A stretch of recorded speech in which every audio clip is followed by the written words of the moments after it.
You drive to work on a city street full of potholes, past a public school using outdated textbooks, to reach a gleaming corporate tower.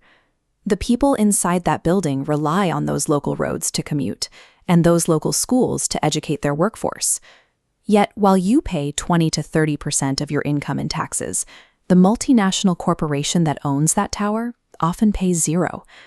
Over a single 6-year period, global corporate tax abuse drained roughly $1.7 trillion from public budgets worldwide. Almost $500 billion of that vanished from U.S. multinationals alone. When an individual hides their income, they go to prison. But this massive multi-trillion-dollar drain happens entirely in the open, year after year, without sparking constant legal crackdowns or sweeping policy changes. Paying nothing on billions of dollars in profit requires a dual-front strategy. Corporations have to manage public perception on one side, while quietly capturing the regulatory process on the other. To pull off a $0 tax bill, a modern corporation has to master the art of global narrative control. When a leak exposes a major brand for paying zero taxes, the societal reaction is immediate.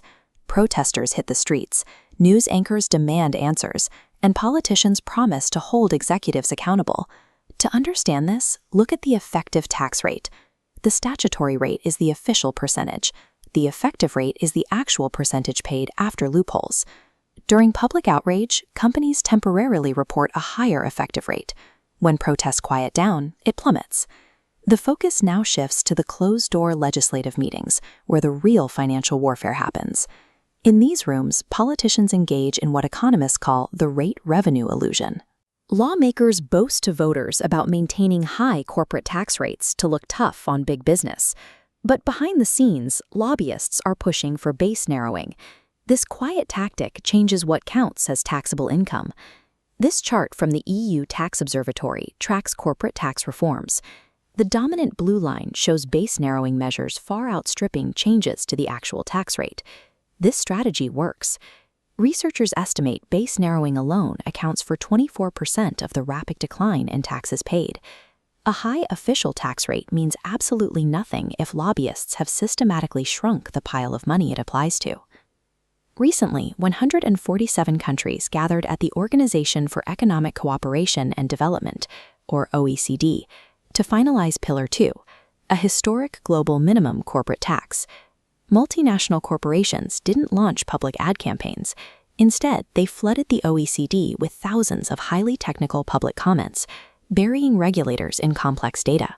By overwhelming the bureaucratic process and leaning on heavy U.S. political pressure, corporate lobbyists carved out massive, highly specific exemptions to the new rules. The final agreement passed, but with so many loopholes that the traditional tax havens remain perfectly viable for the world's largest companies. Corporations don't need to break international laws to avoid taxes. They have the resources to legally write their own exemptions directly into the treaties. Right now, we have high official tax rates, constant corporate PR apologies, and local authorities struggling to fund basic public services.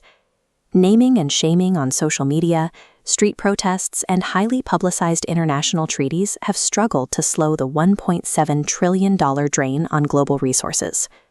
To bypass the PR spin and the closed-door lobbying, many watchdogs are focusing on a single point of failure in the corporate strategy: the lack of public country-by-country reporting. Analysis suggests that forcing companies to publicly reveal exactly where they book their profits and where they pay their taxes could recover $475 billion in lost revenue. Until the public has access to that raw, unedited financial data, multinational corporations will continue to win the invisible war for our tax dollars.